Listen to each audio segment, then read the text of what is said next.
চুমুকে। সুপ্রিয় দর্শক, আজকে আমাদের মাঝে উপস্থিত রয়েছেন vice chancellor, Darus Salam University, Somalia, professor doctor Sheikh Asif S Mizan. শুভ সকাল, কেমন আছেন? শুভ সকাল, আমি আলহামদুলিল্লাহ ভালো আছি। আপনি কেমন আছেন? আমি বেশ ভালো আছি, আপনাকে অসংখ্য ধন্যবাদ। মাশাআল্লাহ।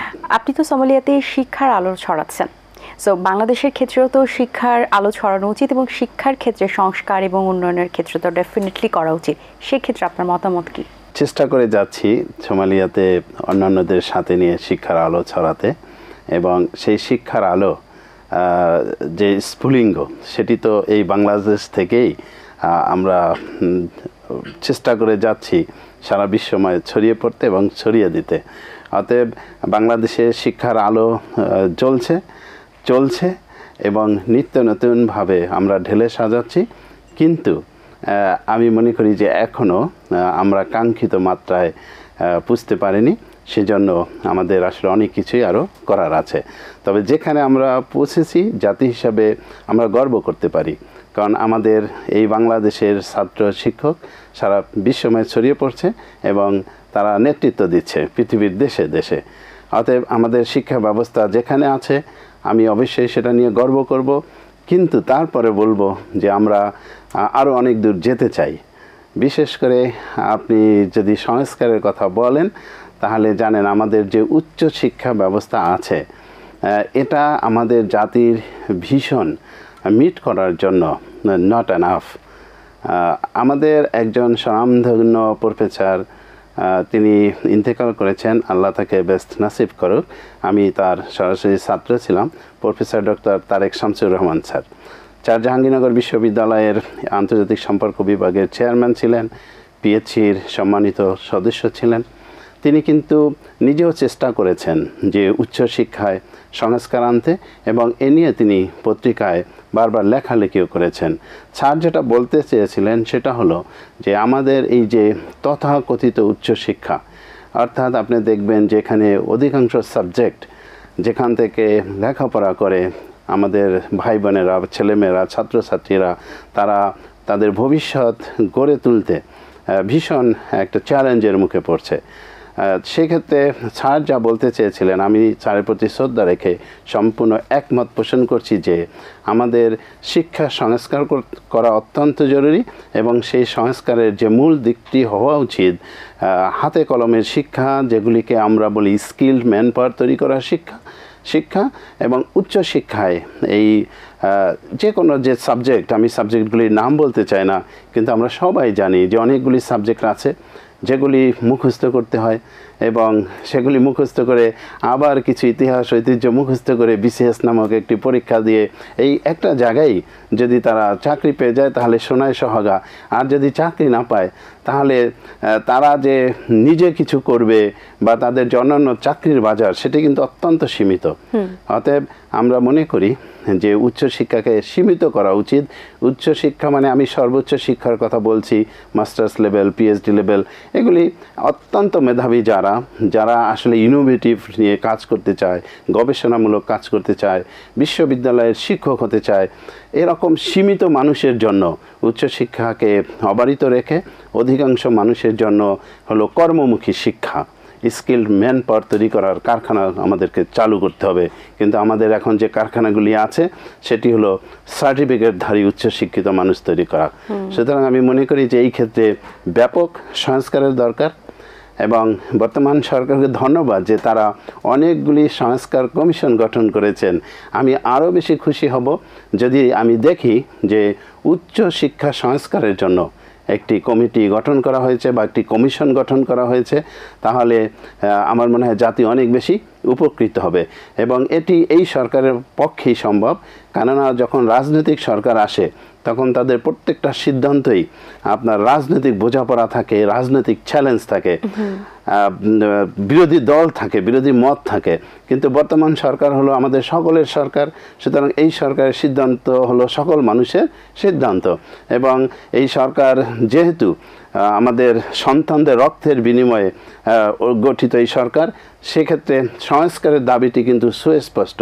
অতএব সরকারের কাছে আমি দাবি করব, আহ্বান জানাবো যে একটি উচ্চশিক্ষা কমিশন গঠন করে সেই কমিশনের যে মতামতের আলোকে আমাদের শিক্ষাকে ঢেলে সাজানো হোক, সংস্কার করা হোক। এবার একটু জানতে চাই, সোমালিয়াতে এবং আমাদের দেশের শিক্ষা ব্যবস্থার ক্ষেত্রে ডিফারেন্স কি রয়েছে? সোমালিয়ায় তারা কিন্তু তাদের জাতির যে গোল, যে ভিশন, সেটা তারা সেট করে নিয়েছে এবং সেই সাথে তারা মিশনগুলি চালাচ্ছে। অর্থাৎ কী ধরনের সাবজেক্ট হলে সোমালি জাতির জন্য উপকার হবে সেই ধরনের সাবজেক্টের দিকে তারা বেশি বেশি ঝুঁকছে। যেমন ধরেন সেখানে হেলথ কেয়ার খুবই প্রয়োজনীয়, এই জন্য তারা নার্সিং, মেডিকেল, হেলথ সায়েন্স এগুলির দিকে তারা অনেক বেশি জোর দিচ্ছে। এর সাথে সাথে তারা যে টেকনিক্যাল স্কুলস সেদিকে তারা জোর দিচ্ছে, ইঞ্জিনিয়ারিংয়ের দিকে জোর দিচ্ছে। তো আমাদের দেশের হলো যে আসলে আমাদের যে ভিশন বা গোল পোস্ট এটা বারবার চেঞ্জ করা হচ্ছে। তো এই মুহূর্তে যদি আমরা উচ্চশিক্ষা ব্যবস্থাপনার সাথে যারা জড়িত আছে, আমাদের শিক্ষা মন্ত্রণালয় বা বিশ্ববিদ্যালয় মঞ্জুরি কমিশন, আমরা যদি তাদের কাছে জানতে চাই যে আমাদের জাতির ভিশনটা কী সেট করা হয়েছে আর সেই ভিশনের জন্য কি কি মিশন নেওয়া হয়েছে, আমার মনে হয় না তারা আমাদেরকে সন্তোষজনক উত্তর দিতে পারবে। অতএব এবং এজন্য শুধু তারাই দায়ী নয়, ওই যে বলছি সরকারের সর্বোচ্চ মহল থেকে বারবার গোল পোস্ট চেঞ্জ করে ফেলা হচ্ছে। সুতরাং এই দায় আমাদের সকলের, সকলকে এই দায় নিয়ে সকলকে এগিয়ে আসতে হবে এবং আমার জাতির জন্য একটা গোল পোস্ট বা একটা ভিশন, চমৎকার একটা ভিশন সেট করতে হবে যে আমরা কোথায় যেতে চাই। আমরা জানি যে আপনি বৈষম্য বিরোধী ছাত্র আন্দোলনে যুক্ত ছিলেন, সেখানে আপনি নানাভাবে তাদেরকে সহযোগিতা করেছেন। কিভাবে এবং কোন সেক্টর থেকে আপনি সেখানে সম্পৃক্ত ছিলেন সে ব্যাপারে একটু জানতে চাই। স্বভাবগতভাবেই সবসময় যে কোনো ধরনের বৈষম্যের বিরোধী। আমি নিজে ইথিক্যাল লাইফ লিড করি এবং যদি কখনো দেখি যে শুধু আইন নাই, ইথিক্সেরও ব্যতিক্রম হচ্ছে, তখন আমি সেটা প্রতিবাদ করার চেষ্টা করি। কেননা আমি মনে করি যে আমরা যারা মুসলমান, আমাদের জন্য শুধু শুয়োরের মাংসই হারাম না, আপনার ঘুষের টাকায় যদি গরুর মাংস কিনে খাওয়া হয় সেটাও হারাম। তো এভাবে আমি গভীর দৃষ্টিকোণ থেকে দেখে থাকি। ফলে আমি সবসময় যে কোনো অন্যায়ের বিরুদ্ধে সরব ছিলাম। বিশেষ করে যখন এই ছাত্ররা একত্রিত হলো এবং তাদের যৌক্তিক দাবি নিয়ে তারা রাস্তায় নেমে আসলো, তখনও আমি তাদের পক্ষে ছিলাম। কিন্তু আপনি জানেন 15ই জুলাই রাতে জাহাঙ্গীরনগর বিশ্ববিদ্যালয়ে যে ঘটনা ঘটেছে সেটা সমস্ত জাতির বিবেককে নাড়িয়ে দিয়েছে এবং দলমত নির্বিশেষে, জাতি ধর্ম বর্ণ নির্বিশেষে সকলেই আসলে সেদিন ছাত্রছাত্রীদের পাশে দাঁড়িয়েছিল। এই যে আমাদের যাত্রা শুরু হলো তাদের সাথে সরাসরি সম্পৃক্ত হওয়ার, সেটা আমি এই সময়ে প্রায় 22 ঘন্টা আমি সজাগ থাকতাম, মানুষকে মোটিভেশন দিতাম, কিছু ছোট ছোট অর্থনৈতিক সাহায্য করার চেষ্টা করেছি। পৃথিবীর বিভিন্ন প্রান্ত থেকে আমার বন্ধুবান্ধব, ছাত্রছাত্রীরা আমার কাছে জানতে চেয়েছে পরিস্থিতি কোথায় যাচ্ছে, কি করা উচিত। আমি সকলকে বৈষম্যবিরোধী ছাত্র আন্দোলনের সাথে থাকার জন্য উদ্বুদ্ধ করেছি এবং নিজেও সবসময় সক্রিয় ছিলাম। এবং আলহামদুলিল্লাহ আপনি দেখেন যে ঘটনা পরস্পরায় আমাদের অসংখ্য ছেলেমেয়েদের জীবনের বিনিময়ে আমরা 5ই আগস্ট সফলতা অর্জন করেছি, যাকে সকলেই বলেন আমাদের দ্বিতীয় বিজয়, দ্বিতীয় স্বাধীনতা।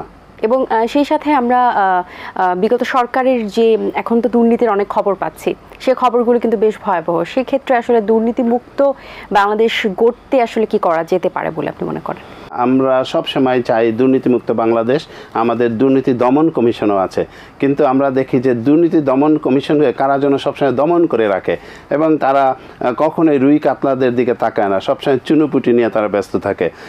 এবং এই বিগত সরকার, আপনি জানেন যে ফ্যাসিবাদী সরকারের যিনি প্রধানমন্ত্রী ছিলেন এবং তার পরিবার, তার ঘনিষ্ঠজনরা যখন পুলিশের হেফাজতে এসে তখন তারা কি বললেন যে শেখ হাসিনা এবং তার পরিবার সবসময় চাইতো যে বড় বড় প্রজেক্ট হবে, মহা প্রজেক্ট আসবে, যাতে করে তারা মহা দুর্নীতি করতে পারে। তো আসলে দেখেন আমাদের সকলেরই তো মনে রাখা উচিত যে আমরা কি নিয়ে যাব আমাদের সাথে। আমরা যখন মৃত্যুবরণ করব একদিন, today or tomorrow we have to die, তো আমরা কি নিয়ে যাব? কিছুই নিয়ে যেতে পারবো না, খালি হাতে যেতে হবে। সুতরাং সবাইকে সেটা বুঝতে হবে যে আপনি ব্যক্তি হন আর রাষ্ট্র হন আর সরকার হন, যত বড় ক্ষমতাশালী হন, end of the day you have nothing, you are alone. এবং তাকে দেখেন কিভাবে একা পালিয়ে যেতে হয়েছে, তার সমস্ত দল সম্পদ সব কিছু পিছনে ফেলে। অতএব আমি মনে করি যে আমাদের এখান থেকে একটা দারুণ সুযোগ এসেছে চরম একটা শিক্ষা নেওয়ার। আমরা করোনা থেকে ভাবছিলাম যে জাতি শিক্ষা নেবে, সারা বিশ্ববাসী শিক্ষা নেবে, আমরা খুব বেশি শিক্ষা নিতে পারি নাই। এটা আমাদের জন্য আরেকটা সুযোগ এসছে যে আপনি দুর্নীতির মাধ্যমে আপনি ক্ষমতা নিতে পারবেন, অজস্র অসংখ্য সম্পদের মালিক হতে পারবেন, মিলিয়ন বিলিয়ন ট্রিলিয়ন ডলার্স আপনার আয়ত্তে নিতে পারবেন, কিন্তু এন্ড অফ দ্য ডে আপনার কিছুই থাকবে না। সেটা শুধু পরকালেই না, এহকালেই যে আপনি সব কিছু পিছনে ফেলে বলা যায় এক কাপড়ে পালাতে হয়, এর চেয়ে আর মানে লজ্জাজনক ইতিহাস আর কি হতে পারে। বিদেশে একটি বিশ্ববিদ্যালয়ে আপনি ভিসি হিসেবে আছেন, সেখানে যুক্ত আছেন, দায়িত্ব পালন করছেন। শিক্ষার্থীদের উৎসাহিত করার জন্য আপনার কি পরামর্শ থাকবে? প্রিয় ছাত্রছাত্রীদেরকে বলবো যে আমরা যেন কোনো কিছুতেই আশাহত না হই।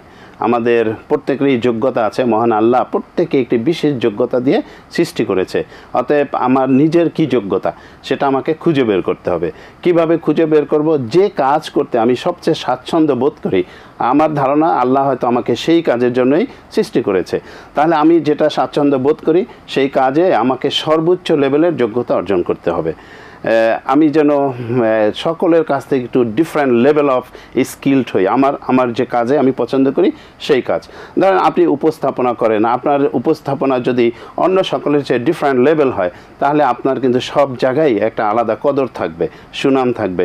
আমি একজন শিক্ষক, আমি যদি প্রতিনিয়ত আমাকে শানিত করি নিত্য নতুন তথ্য দিয়ে, আমাকে আরও অভিজ্ঞ করে তুলি এবং ছাত্রছাত্রীদের কাছে এই মডার্ন টেকনোলজি ব্যবহার করে আমি যদি আমার লেকচারটা উপস্থাপন করতে পারি, যাতে তাদের কাছে সব কিছু মনে হবে ন্যাচারাল, দৃশ্যমান এবং তারা সহজেই বুঝতে পারে, তাহলে আমি শিক্ষক হিসেবে হয়তো সেখানে সফল হব। ঠিক তেমনিভাবে আমার প্রিয় ছাত্রছাত্রীরা জীবনে যা অর্জন করতে চায় সেটার জন্য তাকে অত্যন্ত লেগে থাকতে হবে। এই যুগটা অত্যন্ত চ্যালেঞ্জের যুগ। শুধু সার্টিফিকেটধারী শিক্ষিত হলে তার লাইফটা অনেক চ্যালেঞ্জিং হবে, কিন্তু যদি সার্টিফিকেট অর্জনের সাথে সাথে সে বাস্তব জ্ঞান অর্জন করার চেষ্টা করে এবং নিজেকে, আবারও বলছি, ডিফারেন্ট লেভেলে নিয়ে যেতে পারে, তাহলে তার জন্য বিশ্বময় উন্মুক্ত। এবং আমি প্রথম বাংলাদেশি প্রফেসর হিসাবে বিদেশের একটি বিশ্ববিদ্যালয়ের ভাইস চ্যান্সেলরের দায়িত্ব পালন করার মাধ্যমে এটা সুস্পষ্ট হলো যে পৃথিবী আমাদের জন্য উন্মুক্ত। আমরা দেশে দেশে গিয়ে আমরা লিডারশিপের যে দায়িত্ব এবং নেতৃত্ব সেটা আমরা নিতে পারি। এবং শুধু আমি না, বিভিন্ন ক্ষেত্রে আমাদের ইঞ্জিনিয়ার্সরা, আমাদের ডক্টরসরা নিচ্ছে এবং আশা করি যে ছাত্রছাত্রীরা আমাদের মাধ্যমে আমাদের দেখে তারা অনুপ্রাণিতই শুধু হবে না, নিজের জীবনকেও ওই রকম একটা স্বপ্নময় জায়গায় নিয়ে যাওয়ার জন্য দিনরাত পরিশ্রম করবে। অসংখ্য ধন্যবাদ আপনাকে, খুব সুন্দর কিছু কথা বলেছে এবং স্পেশালি লাস্টের কথাটা খুবই ভালো ছিল। আসলে অনুপ্রাণিত করবে বটে, এবং সেই সাথে আমাদের বাংলাদেশকে যেভাবে আপনারা রিপ্রেজেন্ট করছেন দেশের বাইরে এবং প্রজন্ম বাই প্রজন্ম চলতেই থাকবে, সেটা আমাদের দেশের জন্য অত্যন্ত ভালো একটি বিষয়। শুভকামনা রইল আপনার জন্য, ভালো থাকবেন সবসময়।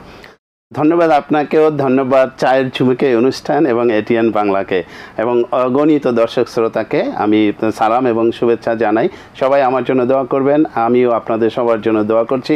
মহান আল্লাহ বাংলাদেশকে একটি অন্যতম সুন্দর সুখী রাষ্ট্র হিসাবে সারা পৃথিবীর বুকে মাথা উঁচু করে দাঁড়াতে যেন সুযোগ করে দেয়, এবং আমাদের যে সন্তানরা জীবন দিয়ে আমাদের এই সুযোগটি এনে দিয়েছে, মহান আল্লাহ তাদের যেন ক্ষমা সুন্দর দৃষ্টিতে দেখে বেহেশত নসিব করে, এবং যারা আহত আছেন তাদের যেন দ্রুত আল্লাহ সুস্থ করে দেন, সেই প্রার্থনা করছি। দর্শক, আশা করছি আজকের আয়োজন আপনাদের ভালো লেগেছে। আজ এই পর্যন্তই। আপনাদের সঙ্গে দেখা হবে আগামী পর্বে নতুন কারোর সঙ্গে। সেই পর্যন্ত ভালো থাকুন, সুস্থ থাকুন, এটিএন বাংলার সাথেই থাকুন। আল্লাহ হাফেজ। দিন আসে দিন যায়, সময়টা চলে যায়, তবু আছি এই বেশ ভালো। জীবনটা রঙময়, যেভাবেই হওয়া চাই, নয় কভু সাদা কালো। এই আশাতে স্বপ্ন ভাসে, সুখ হাসে চোখে মুখে, চায়ের চুমুকে।